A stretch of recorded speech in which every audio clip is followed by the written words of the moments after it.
The launch of the Sega Dreamcast was a huge refresher for Sega, as they saw much more success on launch with games like Sonic Adventure, Soul Calibur, as well as the start of the 2K sports games, released by Amusement Visions, though they would be bought out by Take-Two Interactive in 2005.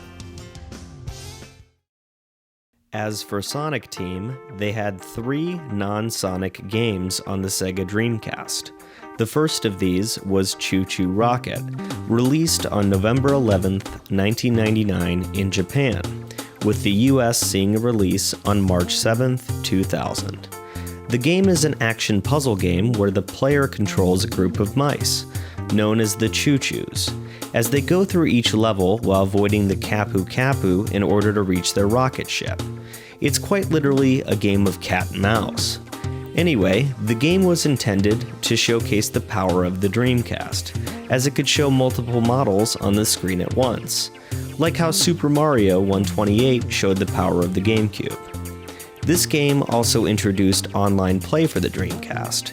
Though some had complained about it being super slow, this feature would bring about another game on the Dreamcast, which I'll get into in a few moments. Overall though, ChuChu Rocket received positive reviews due to the game's addictive gameplay and cutesy graphics, with such ratings as 9 out of 10 on IGN and 34 out of 40 on Famitsu magazine. Just about a month later, another game by Sonic Team would enter the scene and bring a party like no other. Sambadi Amigo! Sambadi Amigo, released on December 11, 1999 in arcades with a Dreamcast port releasing in 2000, was a rhythm game that involved the use of controllers shaped like maracas. The player controls a monkey named Amigo, as he is the leader of an instrumental troupe as they party all over Carnival Island.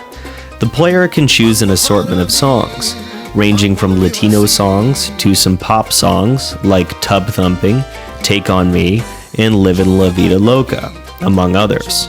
The party continued when Gearbox Software struck a deal with Sega to remake the game for the Wii in 2007, fittingly utilizing the Wii Remote and Nunchuck instead of the Maraca controllers. The game mostly received positive reviews from critics. As stated earlier, ChuChu Rocket introduced online play on the Sega Dreamcast. The game that really expanded on the idea was Phantasy Star Online, released on December 21, 2000. Online gaming was not particularly common in Japan at the time, with games like Diablo and EverQuest seeing far more success in the West.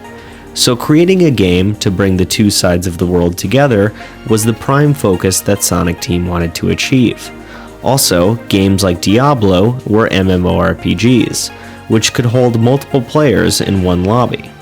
And considering the time constraints, as well as the limitations of the Dreamcast, Yuji Naka did not want to create a game like that, focusing more on a smaller lobby that could help with achieving goals more efficiently rather than playing with numerous members across the world.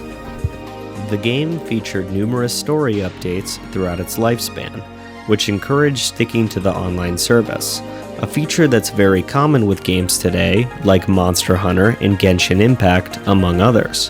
While the game has been long out of support because of Sega's withdrawal from the console market, private servers are still being run to this day.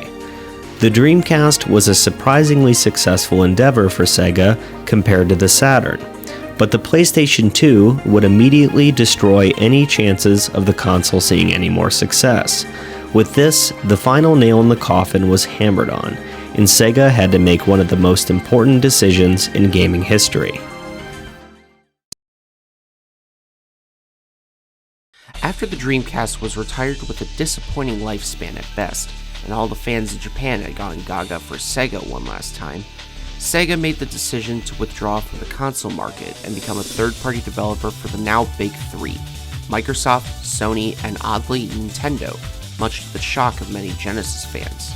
Sega released more than a few exclusives to the GameCube, notably Sonic Adventure 2 Battle, Sonic Adventure DX, and Sonic Mega Collection, though an enhanced version of the game titled Sonic Mega Collection Plus would release on the PS2 and Xbox a couple years later.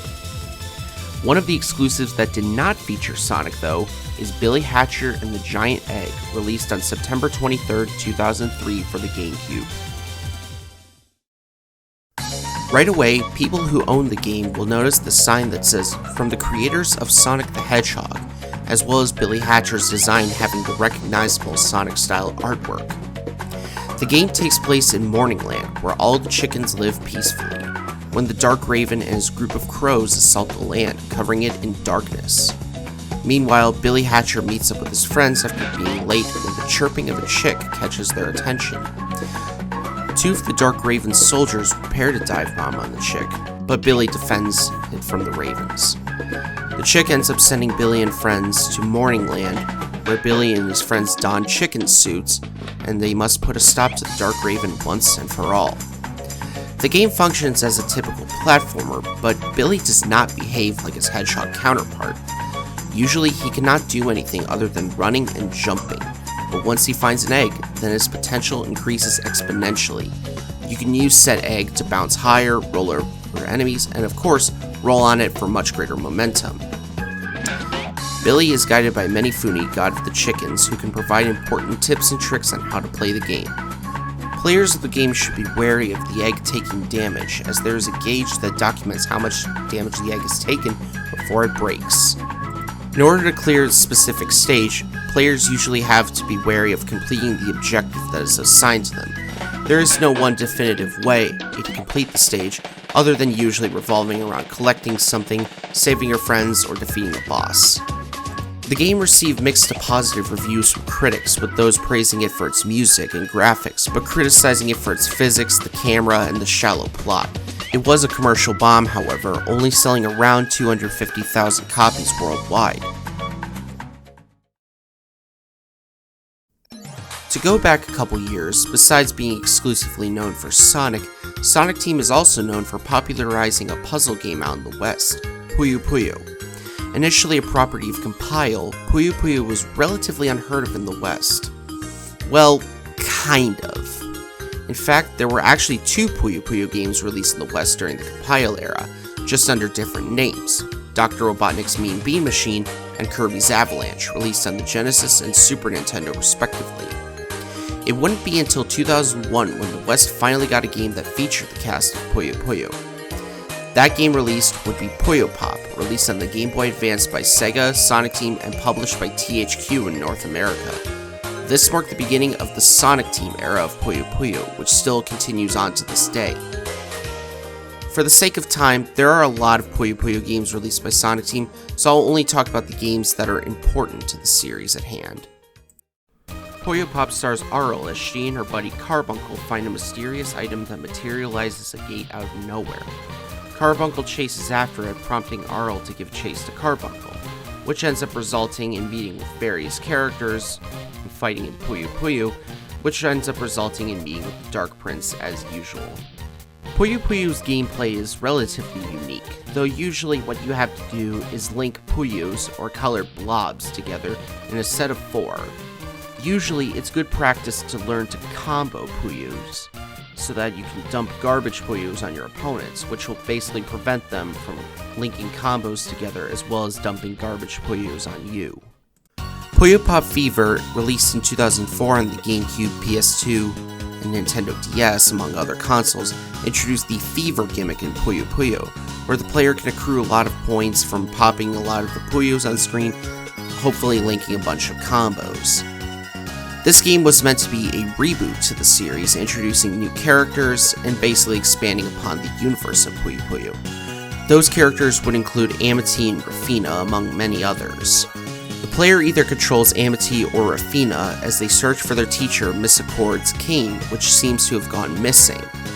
The next game I'm talking about is Puyupuyo 7, released on the Nintendo DS in Japan in 2009.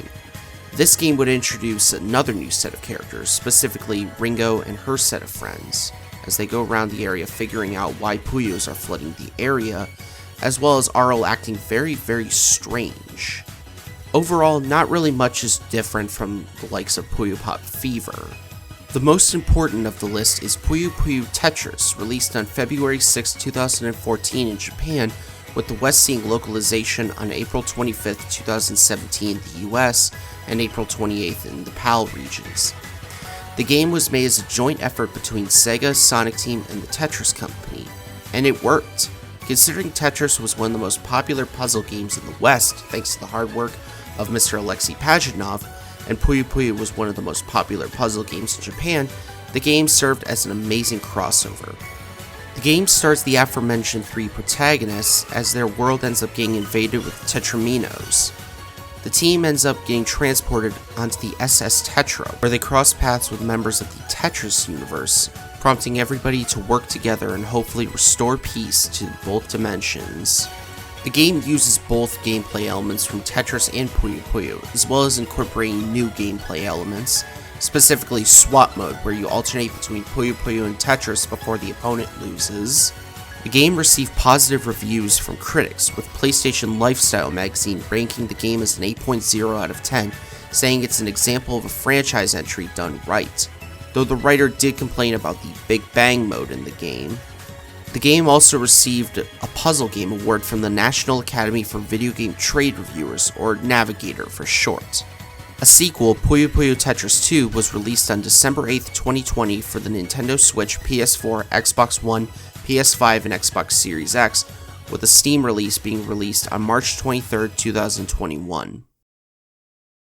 As much as Sonic Team has been known for creating these games meant for all ages, they have also been known for creating a few adult-oriented games, and fittingly, they used the Nintendo DS to satisfy this demographic.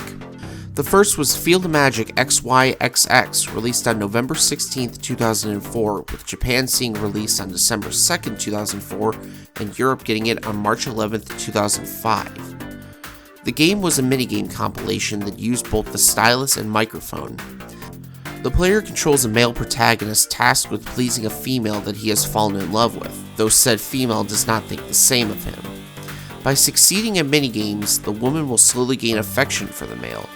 However, the player character has a rival that also wants to win her over you, so that puts even more pressure on the player to please the protagonist's love interest. Development for the game commenced after Sega disbanded United Game Artists, a subsidiary of Sega, in 2003. Members Takumi Yoshinaga and Takashi Yuta, who worked on Space Channel 5, were absorbed into Sonic Team. Yuta would eventually go on to work on Sonic Riders, while Yoshinaga would develop Field of Magic. The game received mostly positive reviews. Famitsu magazine rated it a 33 out of 40, and the New York Times also reviewed it favorably, saying that the game often lets you bypass annoying games in favor of entertaining ones, so the ratio of fun to aggravation is pretty good. The game was not reviewed as favorably by the Sydney Morning Herald, rating it 3 stars out of 5, with the reviewer saying, completed minigames can be played individually with increasing difficulty, but there is little long-term appeal once the delightfully barmy story is finished. The success of Field of Magic XYXX prompted the team to develop a prequel to the game, which featured similar gameplay. On October 20th, 2005 in Japan, the Rub Rabbits was released on the DS, with a US and European release in early 2006. The game plays nearly identically to its counterpart, being a minigame collection where the male protagonist has to impress a female love interest, often by rescuing them from perilous situations. The game received average reviews. The AV Club gave the game a C+, saying that true love takes more than moony-eyed flirting. Sega needs to get the mechanics right to make the magic happen. The Sydney Morning Herald rated the game 2.5 stars out of 5, saying that inventive, creative, and strangely compelling, but the more difficult tasks can be frustrated and its lasting appeal is limited. Up till now, the last game that does not feature Sonic the Hedgehog is a sequel to the hit Dreamcast game Phantasy Star Online, simply titled Phantasy Star Online 2. The game is a free-to-play online role-playing game that, like its predecessor, encourages playing with multiple people, either locally or across the globe. The game first saw a release in Japan in 2012, with a worldwide release much later in 2020. The story is split between multiple episodes, though the story begins with the player character graduating from a cadet program through the organization ARCS. Sega COO Naoyo Tsurumi said the game took over 5 years to develop and that Sega pulled out all the stops to ensure that the game would be a great entry point into the free-to-play game market. Payment for the game comes in the form of DLCs that include outfits for further character customization. The game received mixed to positive reviews, with critics praising the story and visuals, though criticizing the implementation of microtransactions.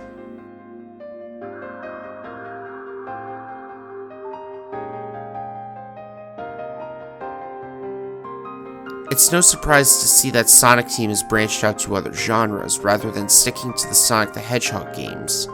Overall though, while there hasn't been as many original games released by one of the biggest divisions of Sega, they are still a very profitable division, even if the reputation is slightly more variable. In the end, these games fascinate me, as they not only piqued interest in those who are familiar with Sonic the Hedgehog, but also even those who never played a Sonic game prior or any game period. It is indeed a good reminder of how much video games bring people together and change many lives at the same time.